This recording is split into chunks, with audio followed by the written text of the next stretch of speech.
Vou continuar o que eu comecei a falar ontem, dado o encurtamento do tempo. O que vocês estão vendo aí é mais uma da safra de comentários acerca do movimento das mulheres, do mês das mulheres, do dia das mulheres e feminismo.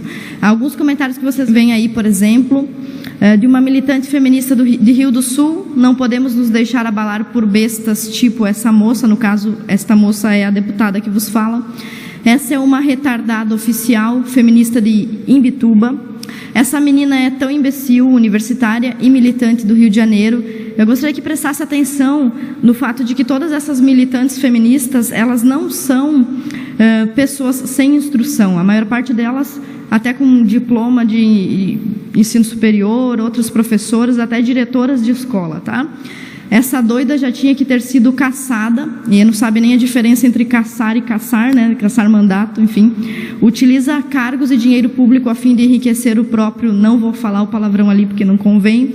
É muito deboche essa monstra lançar esse livro de merda, e aí essa anta, que não é nem especialista, na verdade sou sim, pós-graduada em literatura portuguesa, escreve um livro desmentindo as falácias do feminismo. Essa aqui é uma professora de inglês em Blumenau.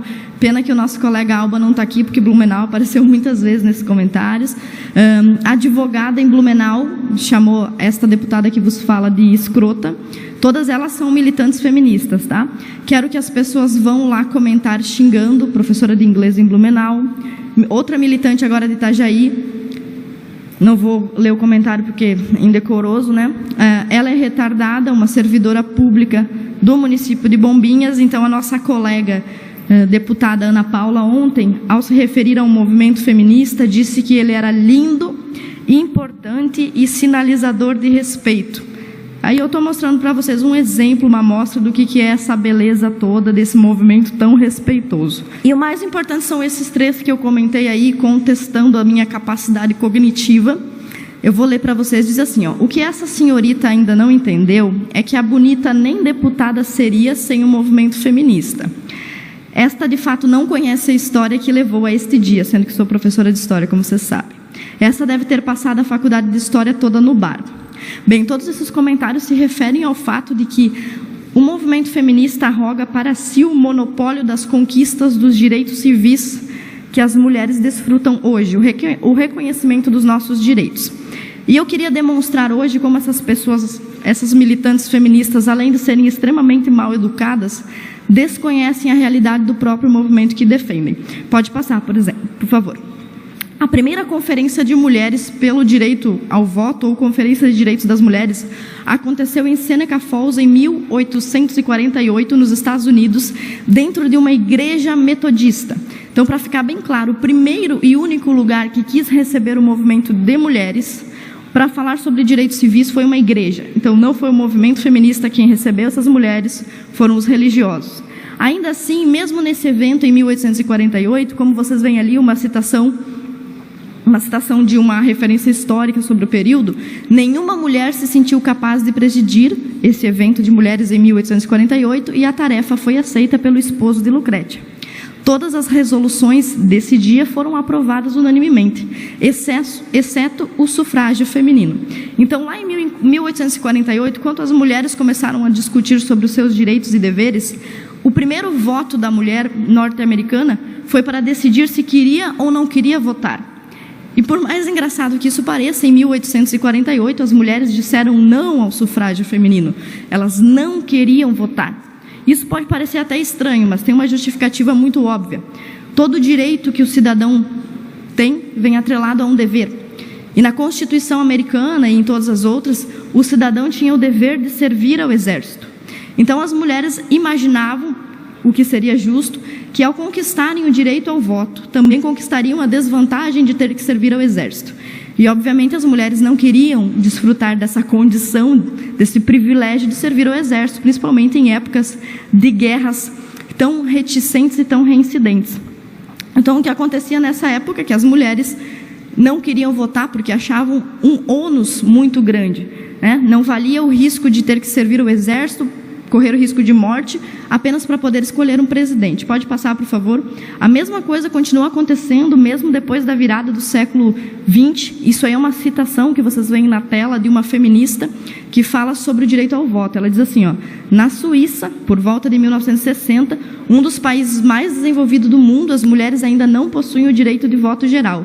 Há pouco tempo, em determinado cantão suíço, pediram às mulheres para votar sobre a introdução do voto feminino e a maioria decidiu contra. Os homens suíços ficaram atônitos, pois julgavam que essa situação indigna era resultado da tutela centenária. Então, as mulheres, por muito tempo, inclusive na Inglaterra, chegou a existir um partido político contra o voto feminino, do qual faziam parte mais de 40 mil mulheres. Então, as mulheres não queriam votar. Durante muito tempo elas não quiseram, exceto pela agitação de um pequeno grupo feminista. Mas este pequeno grupo feminista não conquistou o direito ao voto. E eu já estou farta de, como deputada, mulher e conservadora, ficar ouvindo a mesma conversa de que só estou nessa tribuna graças ao movimento feminista. E eu quero demonstrar mais um pouco como isso não é verdade. Próximo, por favor. Essa moça que vocês veem aí é Celina Guimarães, a primeira mulher a conquistar um título de eleitor no Brasil. Enquanto a Celina foi em busca do seu título de eleitor, existia no Brasil um movimento de mulheres sufragistas, lideradas, por exemplo, por Berta Lutz. Mas esse movimento não conseguiu absolutamente nada. E a Celina conseguiu. E olha que engraçado, ela foi questionada pelo movimento feminista sobre como ela conseguiu o direito ao voto. E ela deu esse depoimento que vocês veem aí, ó. Eu não fiz nada, tudo foi obra do meu marido, que empolgou-se na campanha de participação da mulher e, por ser coerente, começou com a dele, levando o meu nome para o roldão. Jamais pude pensar que, assinando uma inscrição eleitoral, o meu nome entraria para a história. Aí ela começou a ser chamada para dar entrevista sobre como o movimento feminista a libertou, e ela declarou: eu sou grata a tudo isso que devo exclusivamente ao meu saudoso marido. Esse é o depoimento da primeira mulher a ter um título eleitoral na América Latina. Próximo, por favor. Essa outra mulher que vocês veem aí na tela é Simone de Beauvoir. Ela é a mãe do movimento feminista, feminista de segunda onda, escreveu vários livros, entre eles O Segundo Sexo, um dos mais famosos. E ela escreveu claramente que as mulheres só ganharam o que os homens concordaram em lhes conceder. Elas nada tomaram, elas receberam. Simone de Beauvoir escreveu isso depois que o direito ao voto tinha sido conquistado. Simone, embora fosse feminista, tinha clareza de que todos os movimentos feministas, e agora palavras dela, não passavam de agitação simbólica. Ou seja, as mulheres faziam barulho, passeata, mas não conquistavam nada em absoluto com esse tipo de barulho e esse tipo de protesto. Então eu quero dizer, reafirmar para todas essas feministas militantes que costumam repetir a falácia de que eu só posso estar nessa tribuna graças ao movimento feminista, que foram os cristãos, em primeiro lugar os religiosos que apoiaram as mulheres, em segundo, como a própria Simone de Beauvoir diz, o direito ao voto é uma concessão masculina. Os homens, estes sim, lutaram durante anos, guerras sangrentas para conseguir o direito ao voto. Nos Estados Unidos, por exemplo, os homens conquistaram o direito ao voto depois de 10 anos de luta de independência. E as mulheres conquistaram apenas pedindo, o que é uma diferença muito gritante. Mesmo nos Estados Unidos, quem apresentou a questão do voto foi um senador republicano, ou seja, um senador conservador. Aqui no Brasil também quem apresentou foi o cristão e conservador César Zama, que era médico, intelectual, branco, burguês, heterossexual e componente destacado da elite baiana.